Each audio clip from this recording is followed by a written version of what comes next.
I want to talk a little bit about the autism. After his pediatrician told me he had traits, I already knew, but my daughter was like, no, I'm not, we don't live by titles.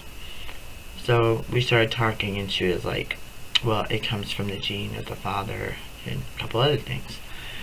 And I said, no, it doesn't.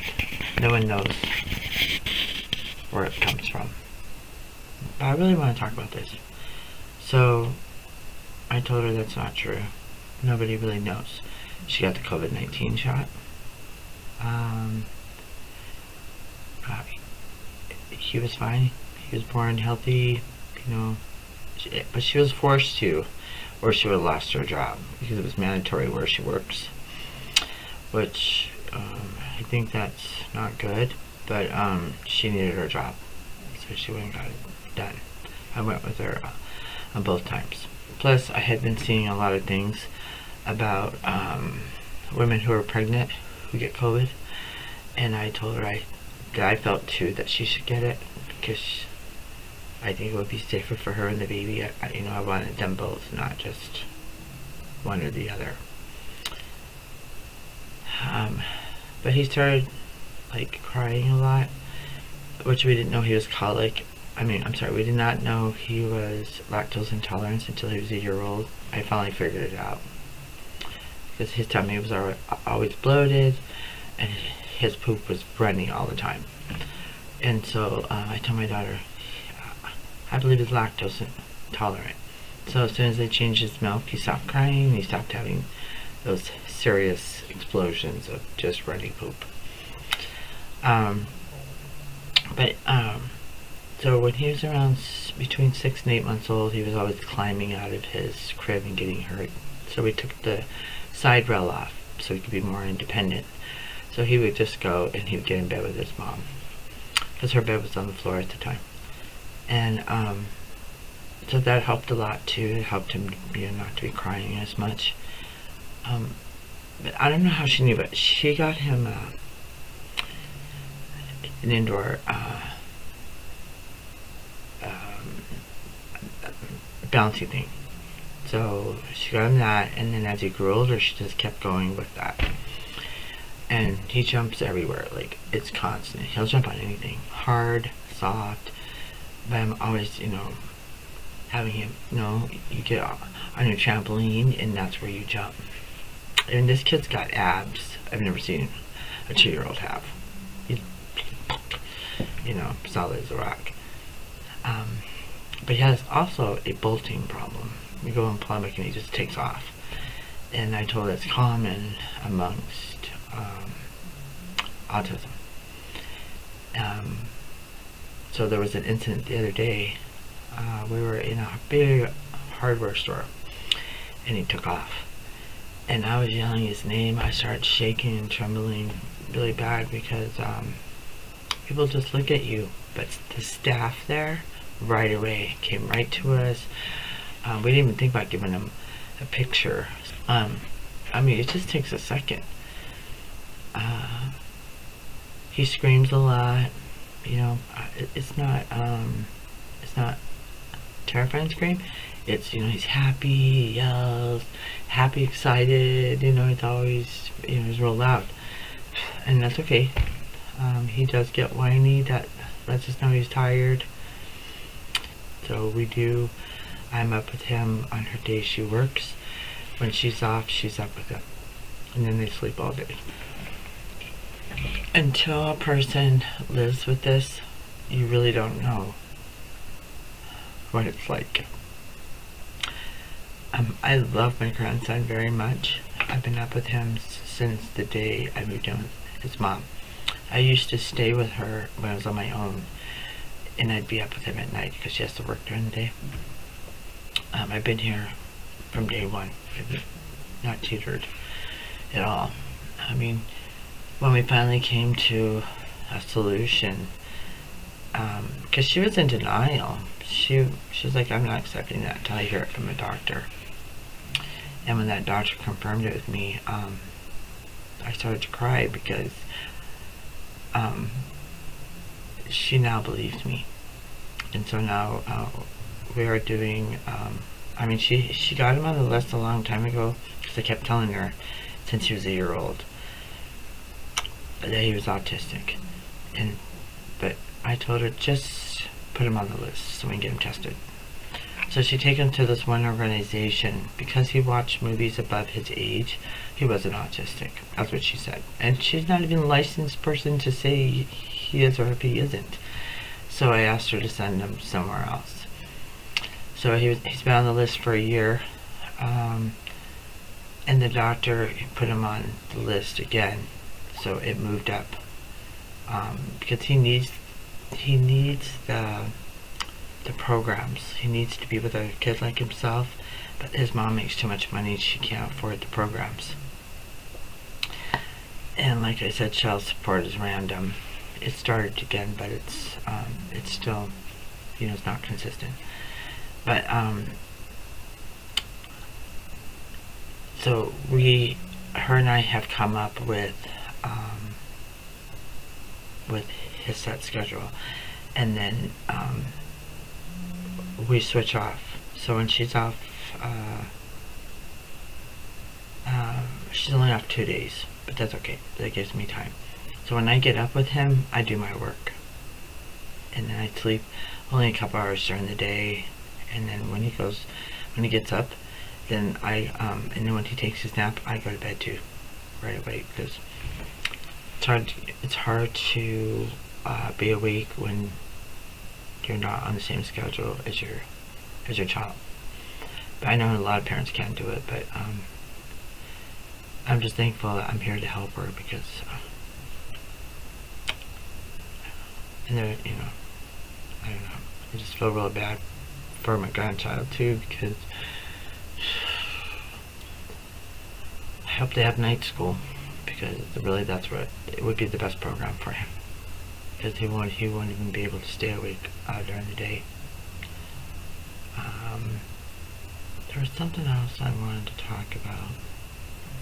So we put cameras all around the house because sometimes we're in another room or we're cooking and he gets hurt, so we want to know how he got hurt, and that's why we have cameras all over the house.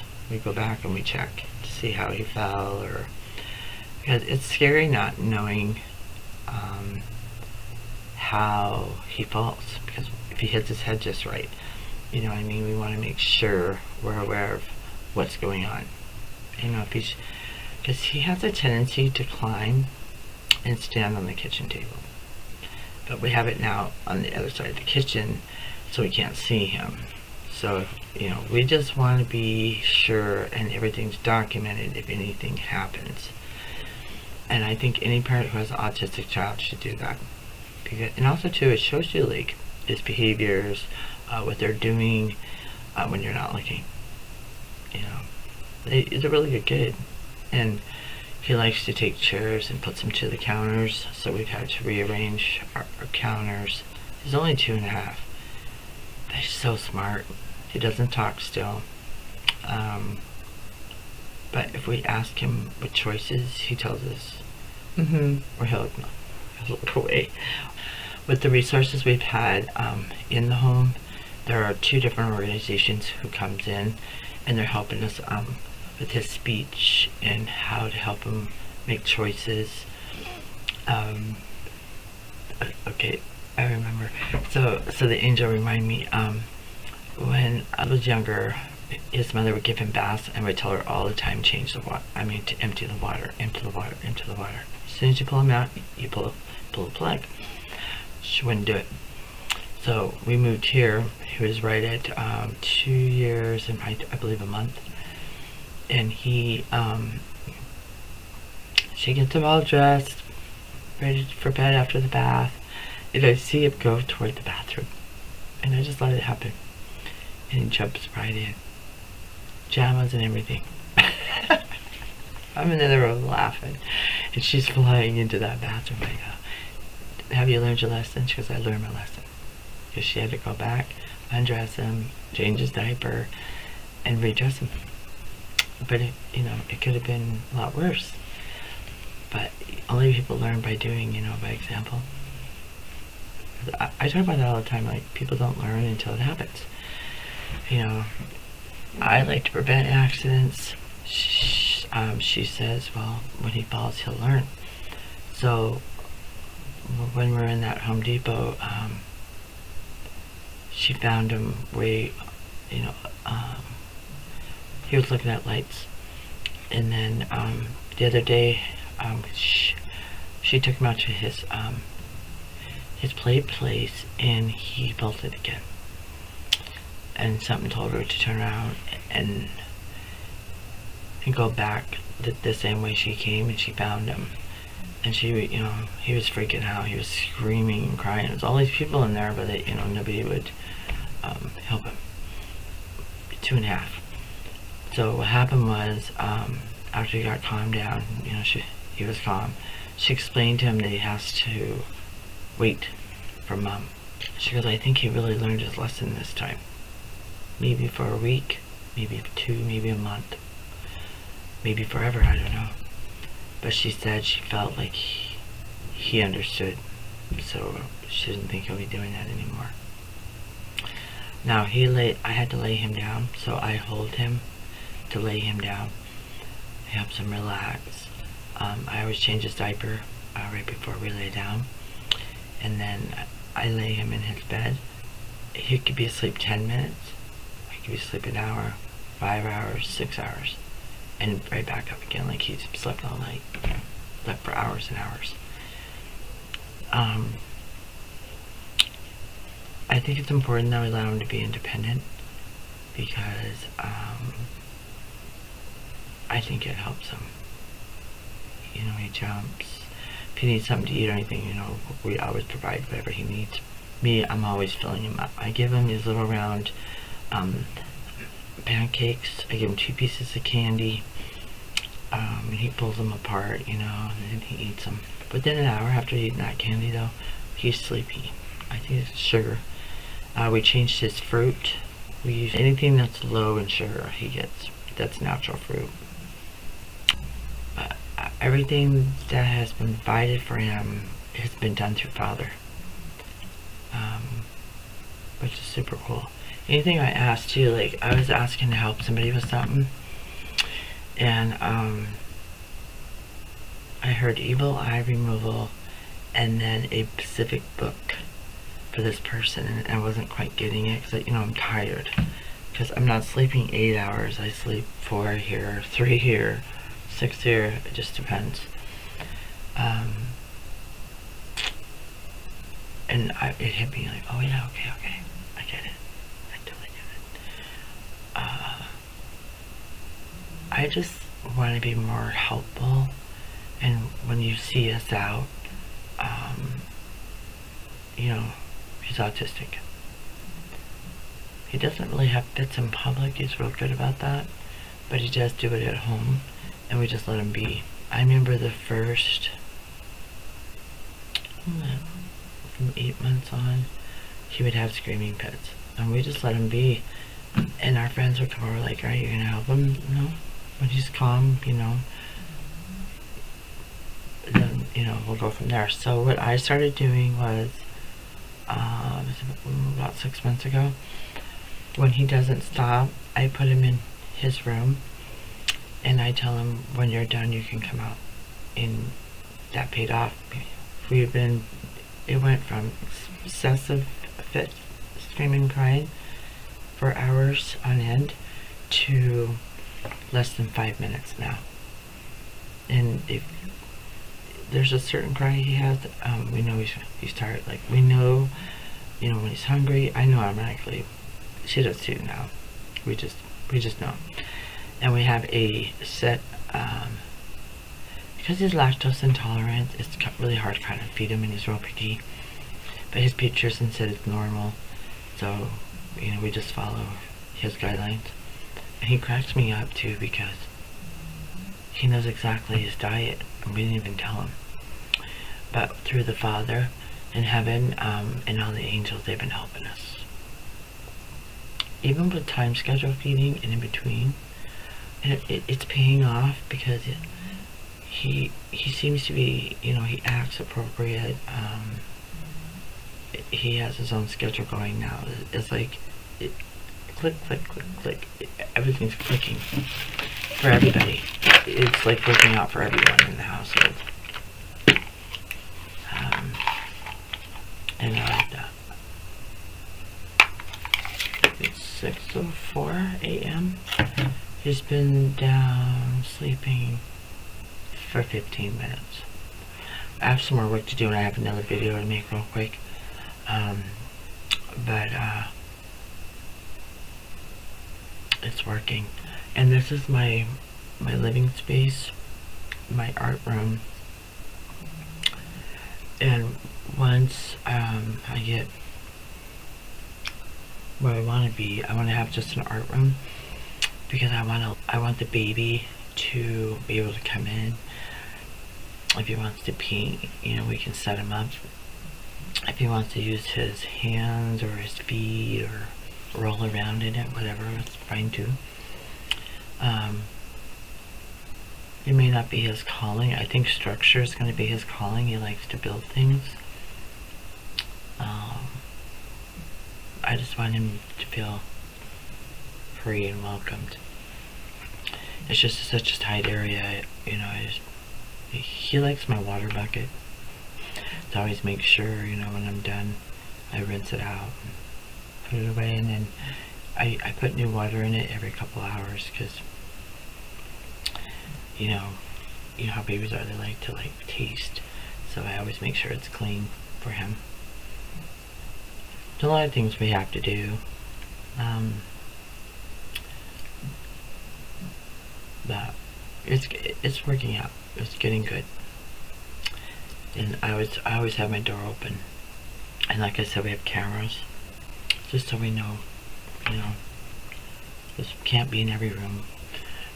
So my son, when he was little, I'd be in the next room, and I would tell him not to do that, and he would stop me. He'd ask me one time, he said, "How do you know what I'm doing when you're not in the room?" I said, "I got eyes in the back of my head. You still look for him."